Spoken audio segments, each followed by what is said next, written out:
더는 삼성에서 무노조 경영이라는 말이 나오지 않도록 하겠다. 2020년 당시 삼성전자 이재용 부회장이 했던 이야기입니다. 4년이 흘렀고요. 지금 삼성전자가 창사 55년 만에 처음으로 노조 파업 사태에 직면했습니다. 삼성전자 노조가 파업을 꺼내든 이유 직접 한번 들어보도록 하겠습니다. 이현국 삼성전자 노조 부위원장 전화로 연결돼 있습니다. 부위원장님 나와 계시죠?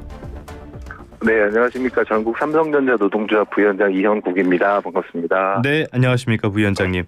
이야기에 네네. 본격적으로 들어가기 앞서가지고 어제 기흥 캠퍼스 소속 직원 2명이 방사선에 피폭됐다 이런 소식 뉴스를 전해졌는데요. 직원들 상태가 좀 어떻습니까? 네, 정말 안타까운 일이 발생을 그러게요. 했습니다. 예. 삼성에서 또 이런 일이 생긴다는 게 정말 안타깝고요.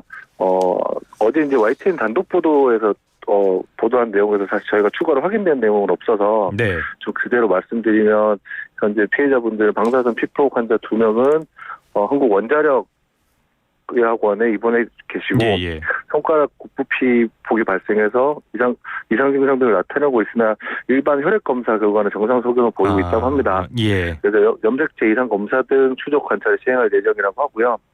그래서 조금 더 상황을 지켜보고 좀 소통을 해봐야 될 것 같습니다. 큰 문제가 없이 건강을 잘 회복하셨으면 좋겠습니다. 이제 걱정입니다. 본격적인 내용으로 들어가겠습니다. 부위원장이 그 파업을 선언한 노조가 전국 삼성전자 노조인데요. 어떤 조직입니까? 네, 전국 삼성전자 노동조합은 서울, 수원, 기흥, 화성, 평택, 천안, 온양, 구미, 광주 등 전국에 있는 삼성전자 직원들로 구성된 삼성전자의 최대 규모의 노동조합입니다. 예.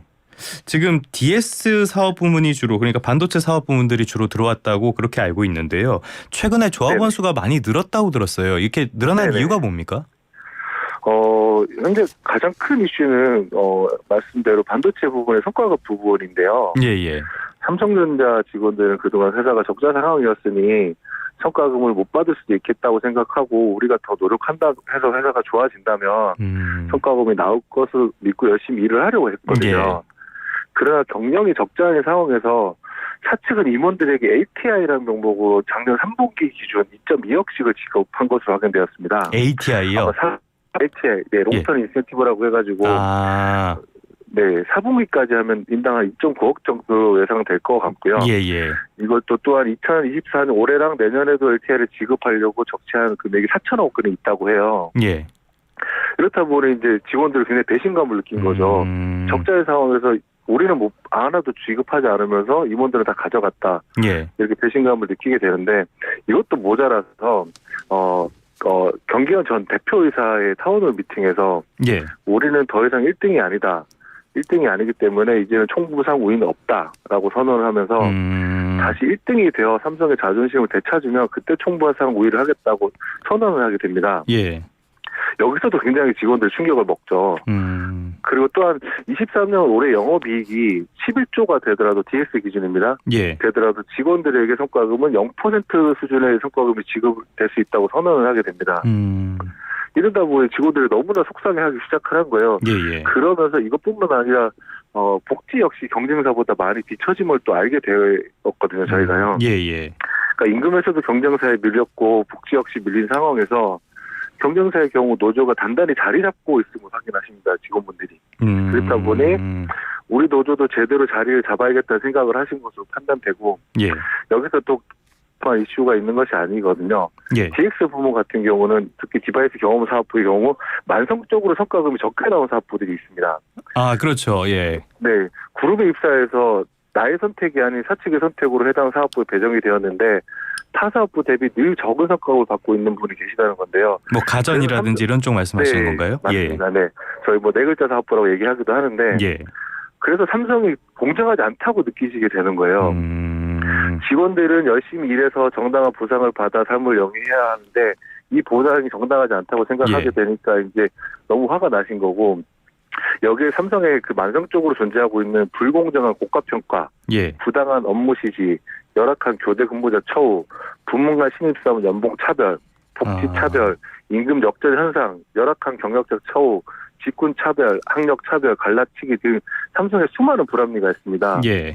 이러한 이유로 조합에 가입을 많이 하셨다고 생각을 하고 있습니다. 그러니까 임원들에겐 성과급을 지급하면서 직원들에겐 제대로 지급하지 않고 이런 보상이 공정하지 않았던 이런 문제가 이번 파업 선언의 가장 큰 이유라고 봐도 되겠습니까? 뭐 약간 또 진도를 나가면 다른 얘기도 있긴 한데 이 예. 부분에 저희가 주장하는 부분이 이러이러한데 우리가 교섭을 통해서 해결하자고 했는데 교섭에서 사측이 제대로 대화를 하지 않았던 부분이고 예. 일방적으로 노사협의 통해서 발표를 해버리니까 노조를 탄압하고 노동자를 무시한다 이렇게 저희가 생각을 하고 파업을 선언하게 된 것이죠. 그 말씀하신 것처럼 얼마 전에 사측과 교섭 테이블이 있고 있었는데 뭐 논의가 제대로 안 된 겁니까? 네, 뭐 사실은 저희가 24일 날 예. 문화 행사를 진행하면서 사측에게 얘기한 게 우리가 아직도 평화적으로 우리의 목소리만 전달하고 있지 않냐. 이제는 제발 테이블에 나와서 정상적인 대화를 하자. 사측 안을 좀 가지고 와 달라 요청을 했는데 예. 28일 날은 사측은 아무것도 없이 빈손으로 교섭장에 들어온 걸로 확인돼서 대화 의지를 보이지 않았습니다. 그렇다 보니까 사측은 더 이상 조합과 대화를 하지 않으려고 하는구나라고 예. 생각해서 파업을 결정할 수밖에 없었던 것 같아요. 제가 아무래도 지금 위원장님과 부위원장님과 이야기를 하다 보니까 반대 입장에서 말씀을 좀 드릴 수밖에 없을 것 같은데요. 네네, 괜찮습니다. 예. 말씀 주시죠. 그 올해 그 임금 인상률이 5.1%라고 이야기를 했잖아요. 네. 지금 노조 쪽에서는 이거를 받아들이지 않는 건데 그 이유가 뭡니까? 아닌데요. 예, 아니 그거 아닙니까? 예. 네, 사실 그 언론에서 좀 잘못된 보도가 나온 부분이 있어요. 예.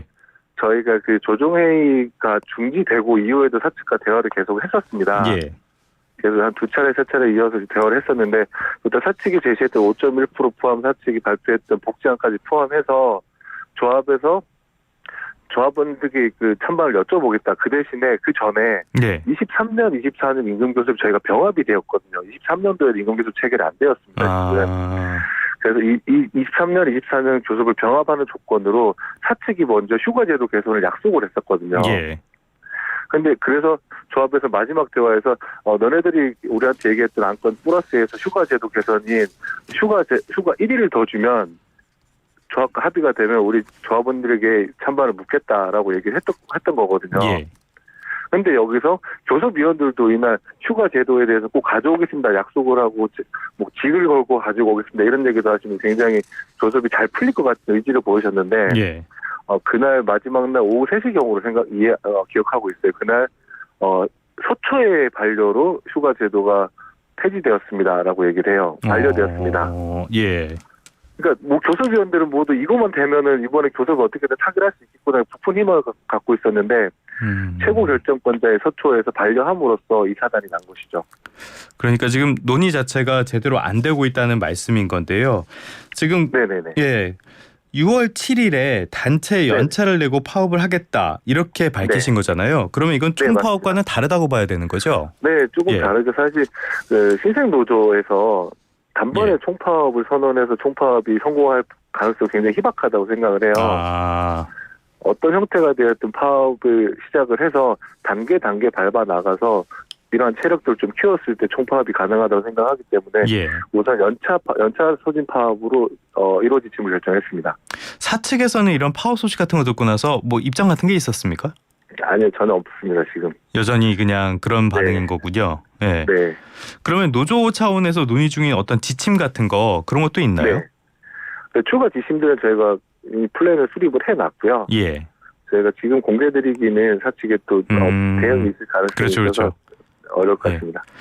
이게 당장은 하루 연차를 생각하고 계신 것 같은데 지금 같은 뭐 갈등이 이어진다면은 사실 여러 가지 측면에서는 삼성전자가 지금 위기라는 지적도 있고요. 그래서 삼성전자의 실적 회복이나 이런 데 제동이 걸릴 것이다. 이런 우려도 있긴 하거든요. 여기에 대해서는 어떻게 보십니까?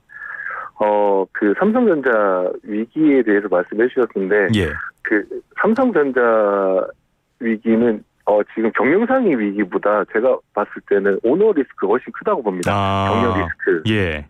왜냐하면 직원분들은요, 아시다시피 삼성전자를 이렇게 키워온 분들이 직원분들이시잖아요. 저희 노동자 입장에서는.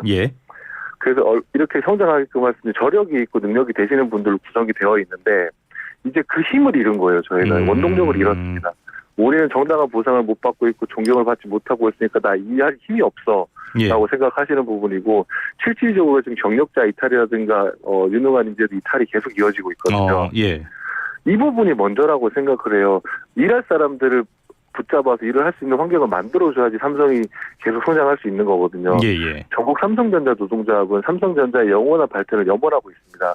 회사를 막 취재했다고 하는 것이 아니라 예. 삼성전자의 발전을 위해서 우리가 열심히 최선을 다해 일할 테니 정당한 보상만 좀 해달라 이런 얘기를 하고 있는 거거든요. 이탈이 이어지고 있다고 말씀을 하셨는데 그 어느 정도가 있는 겁니까?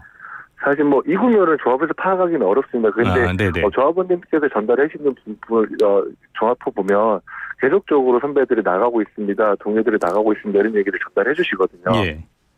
그래서 이런 부분이 너무나 안타까운 것 같아요.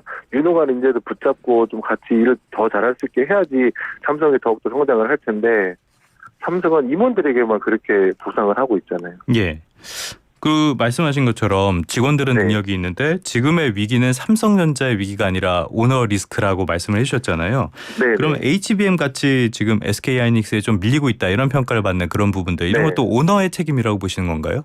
아, 네, 맞습니다. HBM 같은 경우는 김기남 전 고문께서 그 수장으로 있을 때 HBM 개발을 늦추라고 지시를 했다고 얘기를 들었어요. 네네네. 그러면서 반도체 연구소가 반으로 축소되었다고 합니다.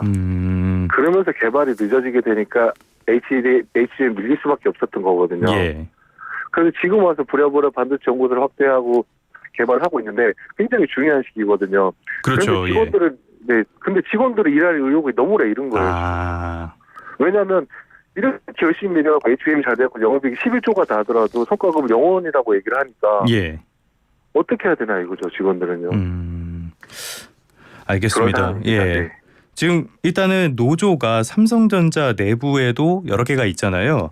그런 걸로 알고 있는데 초기업 노조 이쪽에서 우려의 목소리도 나오는 것 같아요. 그러니까 상급단체 가입을 위한 발판 마련 아니냐 이런 식으로 비판하고 있는데 이건 어떻게 보십니까?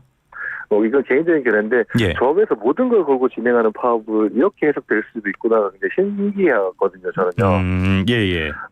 파업이라는 게 그리 가벼운 사안이 아닌데 그렇게 해석하는 것도 좀 신기하긴 한데, 근데 조합에서 공식적으로 이제 다른 노조에 대한 발언을 하지 않기로 방침을 좀 결정했습니다. 이제 노노 갈등만 일으킬 뿐 우리에게 뭐 좋은 건 전혀 없거든요. 그래서 각자 조직이 뜻하는 바가 있다면 그냥 당당하게 자신의 역할들을 했으면 좋겠습니다. 알겠습니다. 그 부분에 대해서는 따로 말씀을 안 하시는 걸로 하고요.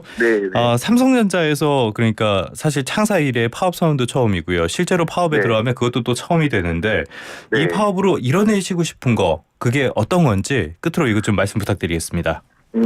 저희는 문화 행사를 할 때 계속 말씀드린 게 있어요. 노동 존중, 실천하라, 노조 탄압 중단하라 이 두 가지입니다. 사특위 전향적으로 노동조합을 인정하고 노동자들을 존중한다면 지금과 같은 사태는 발생하지 않았을 거라고 생각을 하거든요. 그래서 제가 다시 한번 말씀드리지만 삼성전자 최고 결정자의 정현우님 이제는 좀 목소리를 들어봐 주세요.